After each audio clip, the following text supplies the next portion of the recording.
Praise the lord. ప్రభు అయిన యేసుక్రీస్తు నామములో కూడి వచ్చిన మీ అందరికీ మా వందనాలు. దేవునికి స్తోత్రం. ఒకసారి దేవునికి స్తోత్రం చెప్పండి గట్టిగా. దేవునికి మహిమ కలుగును గాక. ఈనాటి వాక్య ధ్యానంలోనికి వెళ్ళిపోదాం. ఈనాటి వాక్య ధ్యానం కొరకే పరిశుద్ధ గ్రంథమైన బైబిల్ నుండి 91వ కీర్తన 14వ వచనం. 91వ కీర్తన 14వ వచనం చదవాలి. అతడు నన్ను ప్రేమించుచున్నాడు గనుక నేనతని తప్పించదను. దేవునికి స్తోత్రం. హల్లెలూయా. దేవుడు ఎవరిని తప్పిస్తాడు? అది శ్రమ నుంచి కావచ్చు, బాధ నుంచి కావచ్చు, ఇరుకు నుంచి కావచ్చు, ఇబ్బంది నుంచి కావచ్చు, ఎలాంటి పరిస్థితి నుంచి అయినా తప్పించబడాలి, కాపాడబడాలి, భద్రపరచబడాలి అంటే అది చీకటి శక్తుల ప్రభావం నుంచి కావచ్చు, మరణం నుంచి కావచ్చు, దేని నుంచైనా మనము తప్పించబడాలి, కాపాడబడాలి, రక్షించబడాలి అంటే ఆ కార్యం కూడా దేవుని యొద్ద నుంచి మనం పొందుకోవాలి. అంటే దేవుని యొద్ద నుంచి మనం పొందుకోవాలంటే ఎవరిని తప్పిస్తానని చెప్తున్నాడు ప్రభు అంటే ఎవరైతే నన్ను ప్రేమిస్తారో అతడు నన్ను ప్రేమించుచు ఉన్నాడు గనుక, ఆమె నన్ను ప్రేమించుచు ఉన్నది గనుక. ఎవరు దేవుణ్ణి ప్రేమిస్తారో, ఎవరు దేవుణ్ణి అమితంగా ఇష్టపడతారో వారిని దేవుడు ఏం చేస్తాడంట? చెప్పాలి, ఏం చేస్తాడంట? తప్పిస్తాడు. చెప్పండి ఒకసారి. దేవుణ్ణి ప్రేమించిన వారిని దేవుడు తప్పిస్తాడు. కనుక నేను దేవుణ్ణి ప్రేమిస్తాను. హల్లెలూయా, హల్లెలూయా. దేవుని బిడ్డలారా, ఎవరైతే దేవుణ్ణి ప్రేమిస్తారో వాళ్ళని దేవుడు తప్పిస్తానని చెప్తున్నాడు కదా. ఒకసారి మీరు ఆలోచన చేయండి. దేవుణ్ణి ప్రేమించటం అంటే ఏంటి? మనం ఒక వ్యక్తిని ప్రేమించామనుకోండి,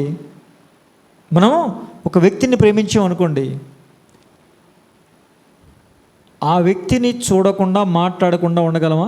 పోనీ దూరంగా ఉంటే మాట్లాడకుండా ఉండగలమా? ఫోన్లోనైనా ఉండగలమా? ఉండలేము. మరి దేవుణ్ణి ప్రేమిస్తే మనం ఏం చేయాలి? దేవునితో మాట్లాడకుండా ఉండలేము కదా. మరి దేవునితో ప్రతిరోజు మాట్లాడుతున్నామా? దేవునితో మాట్లాడడం అంటే ఏంటి? ప్రార్థన చేయటమే. దేవునితో మాట్లాడడం అంటే ఏంటండి? ప్రార్థన చేయటమే దేవునితో మాట్లాడటం. నిజంగా నువ్వు దేవుణ్ణి ప్రేమిస్తే, నిజంగా దేవుడు అంటే నీకు ఇష్టం ఉంటే నువ్వు దేవునితో మాట్లాడకుండా ఉండలేవు.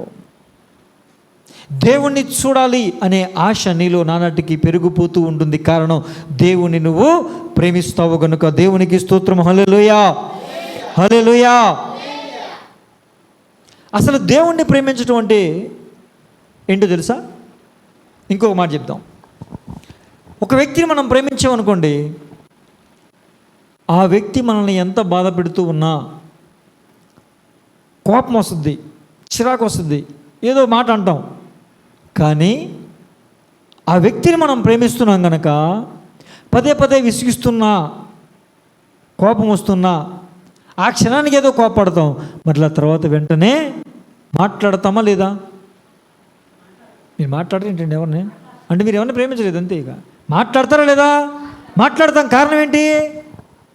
ఆ కోపం కాసేపే ఉంటుంది, ఆ చిరాకు కాసేపే ఉంటుంది. ప్రేమిస్తున్నాము గనుక మాట్లాడకుండా ఉండలేము. ఎడముఖం పెడముఖంగా ఉండలేము. నీ దారి నీది, నా దారి నాది అన్నట్లుగా ఉండలేము. కారణం ప్రేమిస్తున్నాం కనుక. సహించుకుంటాం, భరించుకుంటాం. మరీ కోపం ఎక్కువైతే అరిచేస్తాం, కరిచేస్తాం, కొంచెం గొడవ పడతాం. మరలా కాసేపటి తర్వాత, ఒక గంట తర్వాత, గడియ తర్వాత ఏం చేస్తాం? మరలా మాట్లాడతాం.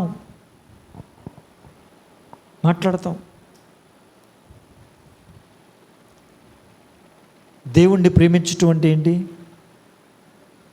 దేవుణ్ణి ప్రేమించటం అంటే ఏంటో తెలుసా? లేఖనాలు ఈ విధంగా సెలవిస్తూ ఉన్నాయి.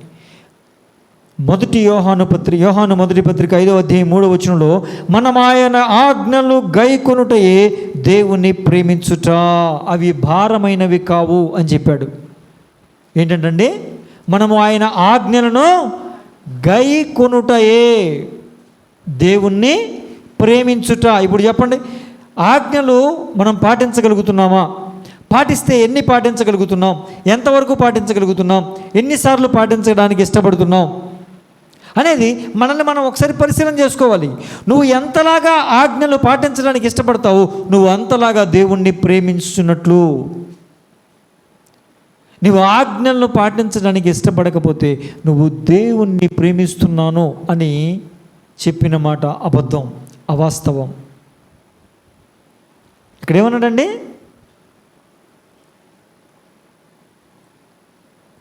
మనం ఆయన ఆజ్ఞలను గైకొనుటయే దేవుని ప్రేమించుట, ఆయన ఆజ్ఞలు భారమైనవి కావు అన్నాడు. ఏంటి ఆయన ఆజ్ఞలు? ఏంటి ఆయన ఆజ్ఞ? ఏంటండి ఆయన ఆజ్ఞ? ఏంటి చెప్పనా? పూర్ణ మనసుతో, పూర్ణాత్మతో, పూర్ణ బలముతో నీ దేవుడైన యెహోవాను ప్రేమింపవలెను. దేవునికి స్తోత్రం. ఇదే ప్రధానమైన ఆజ్ఞ అని మార్కు సువార్త 12వ అధ్యాయం 30వ వచనంలో రాశాడు. ప్రధానమైన ఆజ్ఞ ఏంటంటే, మన పూర్ణ మనసుతో, పూర్ణ హృదయముతో, పూర్ణ ఆత్మతో మన ప్రభువైన దేవుణ్ణి మనం ఏం చేయాలి? ప్రేమించాలి. ఎంతవరకు ప్రేమించగలుగుతున్నాం? ఆయన ఆజ్ఞలు ఎన్ని పాటించగలుగుతున్నాం? ఆయన మాట ఎంతవరకు నెరవేర్చగలుగుతున్నాం? మనం ఆయన్ని ప్రేమిస్తే ఆయన తేజో మహిమ దిగి వచ్చే ఆ స్థలాన్ని విడిచిపెట్టాం. మనం ఆయన్ని ప్రేమిస్తే ఆయన సన్నిధిని కనబడకుండా మనం ఉండలేం. నేను నా సొంత మాట చెప్పట్లేదు, దేవుని వాక్యంలో ఉన్నాయో చెప్తున్నాం. కీర్తన 26:8 ఉంది, దేవుని మందిరమును ప్రేమించుచున్నారు, దేవుని మందిరమును ప్రేమించుచున్నారు, తేజో మహిమ దిగి వచ్చే స్థలం. దేవుని మందిరం అంటే ఏంటండి? దేవుడు నివసించు స్థలం. దేవుడు అక్కడి నుంచి మనకు దిశ నిర్దేశం జరిగించే స్థలం. దేవుడు ఆ స్థలంలో నుంచి మనలో ఉన్న లోపాలని ఎత్తి చూపి మనల్ని సరిచేయడానికి ఇష్టపడే స్థలం. తండ్రి తన పిల్లల్ని గద్దిస్తాడు, తండ్రి తన పిల్లల్ని కోప్పడతాడు, తండ్రి తన పిల్లల్ని కొడతాడు. కారణం ఏంటి? వాళ్ళని సరి అయిన మార్గంలో పెట్టడానికేగా. పిల్లల్ని అమితంగా ప్రేమిస్తారు, ప్రేమించొద్దని నేను చెప్పట్లా, కానీ వాళ్ళు తప్పు చేసినప్పుడు ఖచ్చితంగా దాన్ని ఖండించాలి, అవసరమైతే శిక్షించాలి. కుమారుని లేదా కుమార్తెను శిక్షించని తండ్రి లేదా తల్లి ఆ పిల్లలకి ఎవరంట? బద్ధ శత్రువులు.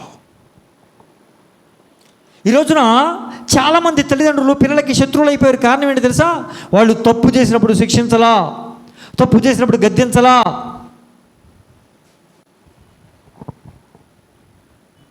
అర్థమైందండి?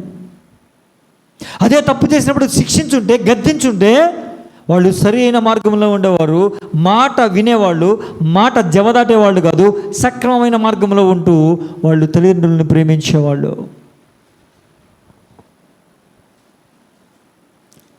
మీ పిల్లలు మీకు ఇచ్చారా? పిల్లలు ఎవరు? పిల్లలు ఎవరండి? దేవుని బహుమానాలేగా, దేవుని స్వాస్థ్యమేగా. పిల్లలు యెహోవా ఇచ్చు స్వాస్థ్యం. మరి ఆయన పిల్లలు మీ చేతిలో పెట్టాడు, ఆయన బహుమానాలు మీ చేతిలో పెట్టాడు. జాగ్రత్త చూసుకోవద్దా? నాకు పిల్లలండి, మా పిల్లలండి, మా పిల్లలండి. ఒక్కడికి ఉన్నాను పిల్లలు, ప్రపంచంలో చాలామందికి ఉన్నారు. దేవుడు నీకు పిల్లలు ఇచ్చాడు, మంచిదే. ఆ పిల్లల్ని ఎలా పెంచాలో కూడా చెప్పాడు. అలా పెంచి తీరాలి. అలా పెంచాలంటే ముందు మనం చేసి తీరాలి, అవునా కదా?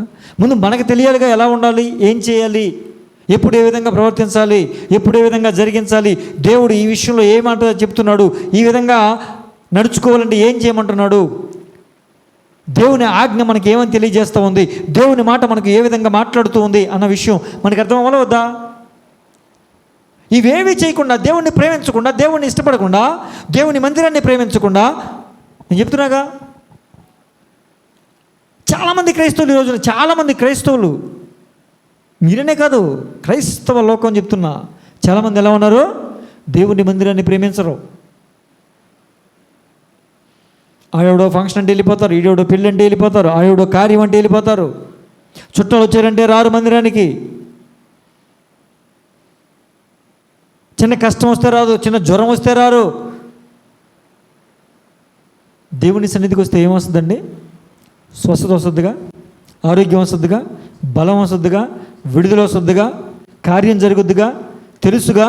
మరి నాకు జ్వరం వచ్చిందంటే నేను ఇంట్లో పడుకున్నామండి, దాని అర్థం ఏంటి? లేరా క్రైస్తవులు లేరా? జ్వరం వచ్చింది,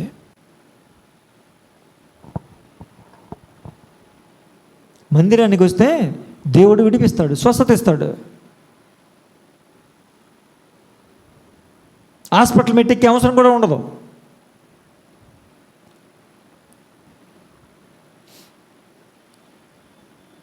నిజంగా మనం దేవుణ్ణి ప్రేమించగలుగుతున్నామా? దేవుణ్ణి ప్రేమించేటువంటి ఆయన ఆజ్ఞల్ని పాటించాలి, ఆయన మందిరాన్ని విడువక కనబడుతూ ఉండాలి. ఇప్పుడు ఈ మాట చెప్పింది ఎవరు? ఇదంతా దావీదు చెప్తున్నాడు ఆ కీర్తనలో. నీ తేజో మహిమ నిలుచు స్థలమును, నీ మందిరమును నేను ప్రేమిస్తాను అంటున్నాడు. దేవుణ్ణి ప్రేమిస్తే దేవుని మందిరాన్ని కూడా మనం ప్రేమిస్తాం. దేవుని మందిరం అంటే ప్రేమ లేదు, దేవుని మందిరం అంటే ఇష్టం లేదు. వెళ్ళొచ్చులే, ఆ మందిరమేగా, ఎక్కడికి పోతే. నిర్లక్ష్యం చేయొద్దు బిడ్డలారా. ఎవరో ఎలాగో నడుస్తుంటే మనకు అనవసరం.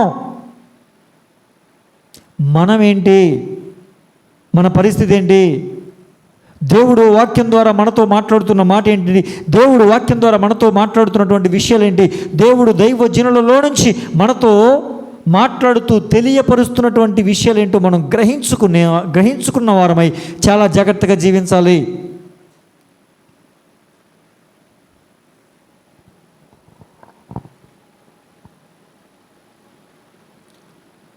చాలా కుటుంబంలో నెమ్మది ఉండదు, శాంతి సమాధానం ఉండదు. కారణం ఏంటి చెప్పనా? ఇక్కడ వాక్యం సెలవిస్తూ ఉంది. కీర్తన 119, కీర్తన 125 వచనంలో, 119, 165, నీ ధర్మశాస్త్రమును ప్రేమించు వారికి ఎంతో నెమ్మది. ఆయన ధర్మశాస్త్రాన్ని ప్రేమించువారు. ధర్మశాస్త్రం అంటే ఏంటండి? ధర్మశాస్త్రం అంటే ఏంటి? ఆజ్ఞలు. ధర్మశాస్త్రం అంటే ఆజ్ఞలు. ఇలా చేయాలి, ఇలా చేయకూడదు, ఇది చేయొచ్చు, ఇది చేయకూడదు అని చెప్పిందే ధర్మశాస్త్రం.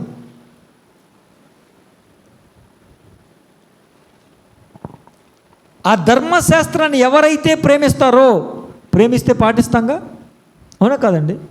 పాటిస్తాం. అంటే ధర్మశాస్త్రాన్ని ఎవరైతే ప్రేమించి దాని ప్రకారం జీవిస్తారో వాళ్లకు, వాళ్ళ కుటుంబానికి ఏంటండి? నెమ్మది, శాంతి, సమాధానం కలుగుతుంది. దేవునికి స్తోత్రం. హల్లెలూయా, హల్లెలూయా. దేవుణ్ణి ప్రేమించటం అంటే దేవుని వాక్యాన్ని ప్రేమించటం. దేవుణ్ణి ప్రేమించటం అంటే దేవుని వాక్య ప్రకారం నడుచుకోవటం. దేవుణ్ణి ప్రేమించటం అంటే దేవుని మందిరాన్ని ప్రేమించటం. దేవుణ్ణి ప్రేమించటం అంటే ఆయనతో మాట్లాడకుండా ఉండలేకపోవటం.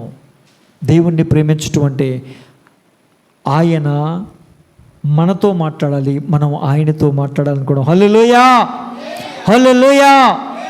దేవునికి స్తోత్రం కలుగునుగాక.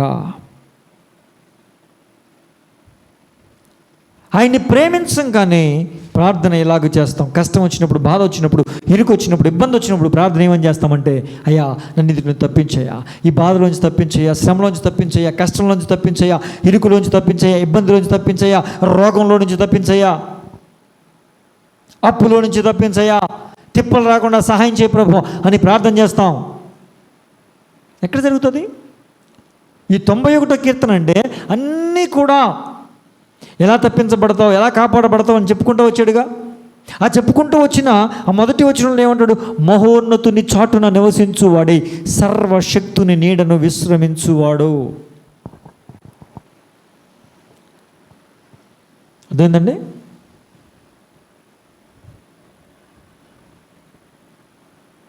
ఎవరైతే మహోన్నతుని చాటును నివసించడానికి ఇష్టపడతారో, ఆ సర్వశక్తుని నీడలో, ఆయన రెక్కల క్రింద, ఆయన మందిరములో, ఆయన సన్నిధిలో ఉండడానికి ఇష్టపడతారో వాళ్ళకే ఆ కాపుదల, వాళ్ళకే ఆ విడుదల, వాళ్ళకే ఆ నెమ్మది. దేవునికి స్తోత్రం. హల్లెలూయా. ఎవరు తప్పించబడతారు అంటే అతడు నన్ను ప్రేమించుచున్నాడు గనుక నేను అతనిని తప్పిస్తాను అన్నాడు. నీకున్న సమస్తమైన బాధల్లో నుంచి, నీకున్న సమస్తమైన కీడుల్లో నుంచి నువ్వు తప్పించబడాలి, రక్షించబడాలి, కాపాడబడాలి, దీవించబడాలి, ఆశీర్వదించబడాలి అంటే నువ్వు దేవుణ్ణి ప్రేమించాలి, దేవుని వాక్యాన్ని ప్రేమించాలి, దేవుని వాక్య ప్రకారం జీవించాలి, దేవుని మందిరాన్ని నువ్వు ప్రేమించాలి. దేవుని మందిరాన్ని ప్రేమించే వ్యక్తివైతే మానక ఆయన మందిరంలో నువ్వు కనిపించాలి. ఒక వారం వచ్చి ఒక వారం రాకుండా, ఇష్టమైతే వచ్చి కష్టమైతే మానేసి, పనుందని మానేసి, కొంతమంది డబ్బులు ఎక్కువ ఇస్తామంటే, జీతం డబ్బులు ఇస్తామంటే, ఈరోజు ఏమండి ఓటీయా ఓటీ ఊరికి అనాలండి, ఊటీ ఎందుకు వద్దు, ఓటీ ఇస్తామంటే మందిరం వచ్చే వారం ఉంటుంది. ఇవాళ 500కి 1000 రూపాయలు ఇస్తారంట. ఈరోజు పని చేస్తే, ఈరోజు డ్యూటీ చేస్తే. లేరు అలాంటి వాళ్ళు ఎవరిని ప్రేమిస్తున్నారు? దేవుని కన్నా, దేవుని సన్నిధి కన్నా డబ్బుని ఎక్కువ ప్రేమిస్తున్నారు. ఈ రోజుల్లో 500కు 500 వేసుకుని 1000 తెచ్చుకున్నావు, రేపు పొద్దున్న నీకు జ్వరం వచ్చి కూర్చున్నావు, రేపు 500 పోయినాయా? ఈ జ్వరం ఇంకా తగ్గల, ఎల్లుండి కూడా పోయింది. ఇప్పుడు ఎంత పోయింది చెప్పాలి? ఎంత పోయింది? 1000 రూపాయలు పోయినాయి. ఈ 1000 రూపాయలు పోవటం కాక నీ ఒంట్లో నీరసం తగ్గదా, రోగం తగ్గల, ఇట్లా వచ్చింది, ఇట్లా పోయింది. ఏదో తెచ్చుకున్నావు, తృప్తి పొందావు, 1000 రూపాయలు సంపాదించావు, ఈరోజు రేపు పొద్దున్నెళ్ళో హాస్పిటల్లో పెట్టావు.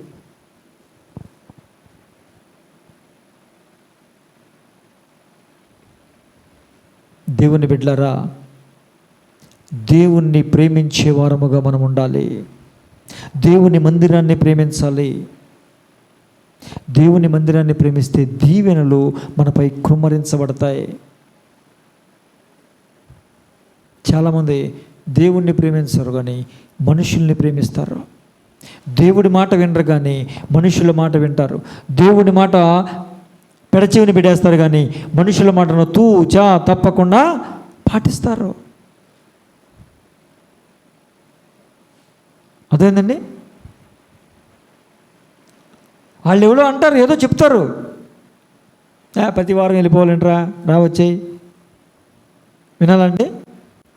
వింటారండి? వినకూడదు. కానీ దేవుడు ఏమంటాడంటే ప్రతి ఆదివారము మానక, అమ్మా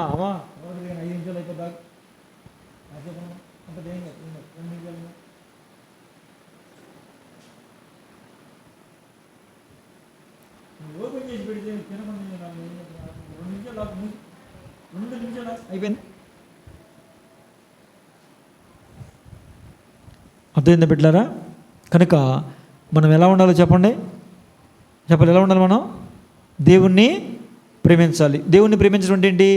ఆయన ఆజ్ఞలు ప్రేమించటం, ఆయన వాక్యాన్ని ప్రేమించటం, ఆయన వాక్య ప్రకారం జీవించడానికి ఇష్టపడటం, ఆయన మందిరాన్ని ప్రేమించటం, ఆయన మందిరములో మానక మనము ఆయన్ని కలుసుకోవటం.